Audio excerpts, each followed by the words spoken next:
and others. The presidents instructed their teams to move ahead with the technical issues related to implementing and broadening the partial ceasefire. The presidents instructed their advisors and representatives to carry out this work as quickly as possible. The presidents emphasized that in further meetings, the teams can agree on all necessary aspects of advancing toward lasting peace and security. That is a lengthy statement that was just given to me, so thanks for bearing with me. Our office will, of course, provide this after. And as you know, as I just pointed out in the statement, the President's team of negotiators and national security experts will be heading to Saudi again later this week to continue working on and ironing out the details. But I would just like to emphasize we have never been this close to peace, and it's only because of President Trump that we are here. I think a couple of years ago, as you all reported on the war, it was incomprehensible to have a partial ceasefire in this conflict. And today, that is true because of the leadership of this president. Intelligence sharing in terms of defense for Ukraine will continue to be shared. I'm really glad you brought this up, Mary. We were made aware of this story by individuals at Doge, at Elon Musk's team, and also at the State Department who were unable to access this building. And it became very clear that there was a concerted effort amongst the rogue bureaucrats at the United States Institute of Peace to actually physically barricade themselves essentially inside of the building to prevent political appointees of this administration who work at the direction of the President of the United States to get into the building. There was a piece in the Daily Caller, thank you for sharing the truth on this, about what happened. Staff contacted the MPD in an attempt to prevent Doge personnel from entering. They barricaded the doors.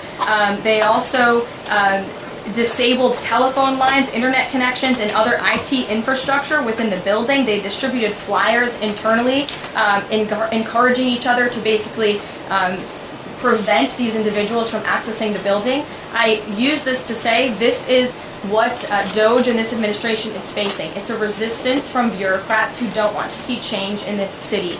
President Trump was elected on an overwhelming mandate to seek change and implement change, and this is unacceptable behavior.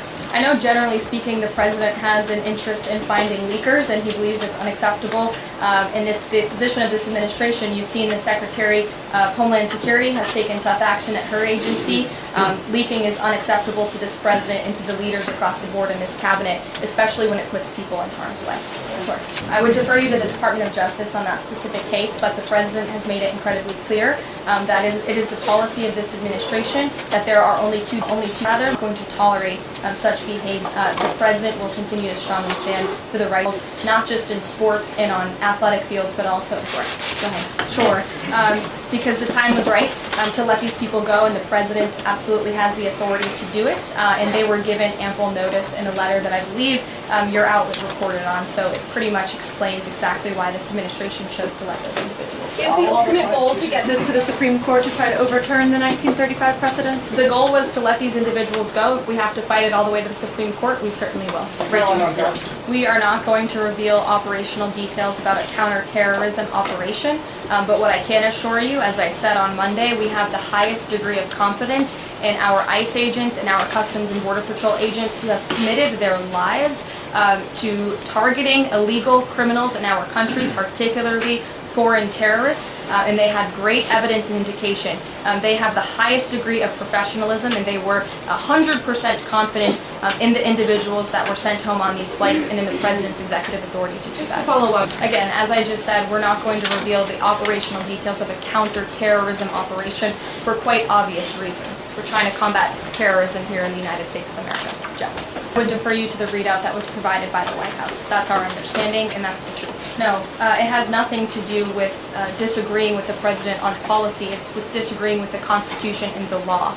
And it's trying to usurp the authority of the executive branch of this country. It's having baseless reasoning for these injunctions, and it's a clear effort by these judges to slow roll this president's agenda.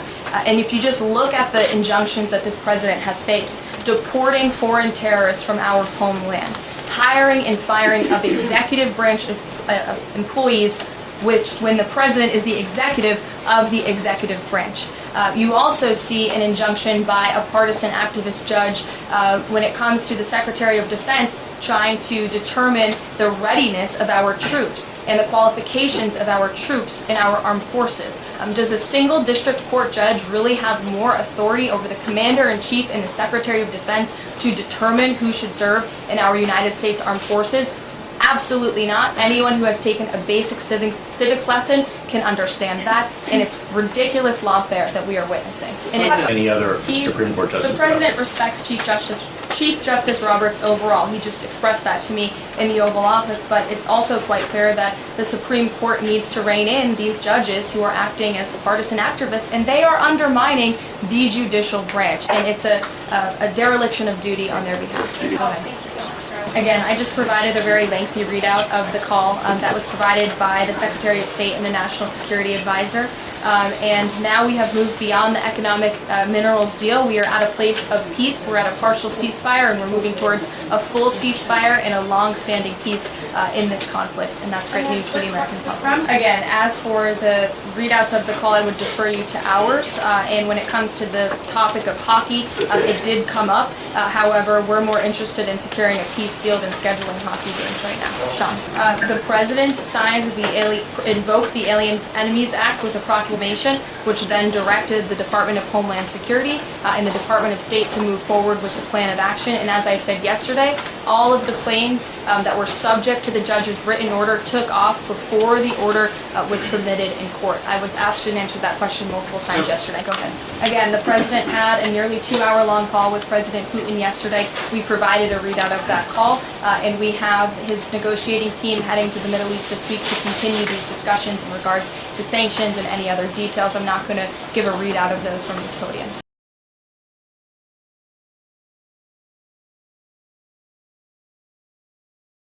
As President Trump does so well, we don't get ahead of ourselves when we are in the midst of the art of the deal. So when the President and this team are ready to announce a deal on TikTok, which is a high priority for the President, we will make that known. I've seen that reporting, but I'm not going to comment on it just yet. Sure, go ahead. The President has been asked and answered this question. He said it's not something he's considering at this time. Sure. Nope. The President believes in his team that put the readout out, and he also put his own out on Truth Social. We've been incredibly transparent about all of the President's calls with foreign leaders, and again, I would defer you to the readout. Well, it's certainly the President's hope that gas prices will continue to fall, and he's working every single day to ensure that we do. As you just mentioned, there's been very encouraging data. Inflation is cooling and gas prices are falling. The President has established a National Energy Dominance Council, and it's ultimately the President's goal, and this administration is working hard on it every single day, to increase our energy production right here in the United States of America, to have a Trump energy boom like we saw in our first term, which will not only lead to lower fuel prices here at home, but also lessen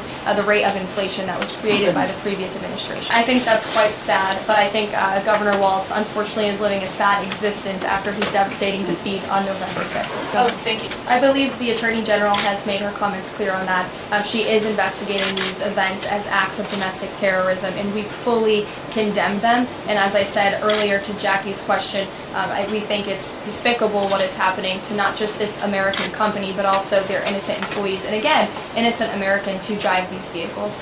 We condemn it wholeheartedly. Sure.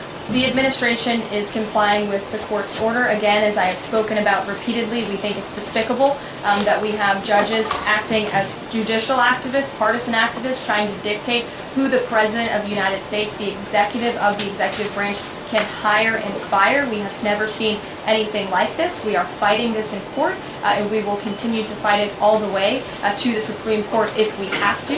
And as for federal employees, it's been the very common sense position of this president and the administration that bureaucrats here in Washington, D.C. need to show up to the office just like the rest of America. Middle-class Americans, from doctors to business owners to teachers to law enforcement officers, have to show up to their offices every single day. And the President has made it a clear priority that people in this city have to do the same. And we are also continue to be committed to reducing the scale of our workforce and to reducing the size of our federal bureaucracy here in Washington, D.C. to save taxpayers money. I have no updates about that or that specific program at this time. Nope. It means the minerals deal is that first set of framework that you all saw in that very public meeting with President Zelensky and President Trump in the Oval Office. We are now focused on a long-term peace agreement. As you know, on that deal or that meeting between President Zelensky and President Trump, The Ukrainian president at the time wasn't talking about a greater peace deal. We are now at that place where we are talking about that. So we've moved beyond just the economic minerals deal framework, and we're looking at a lasting ceasefire. Right now we're at a partial ceasefire, but again, the president is sending his highly skilled, intelligent, and experienced team to Saudi Arabia later this week to continue fighting for peace in this conflict. And I would just reiterate one more time, we have never been closer to peace than we are today. Thank you very much, everybody. We'll see you later. Now, you can go back to questions.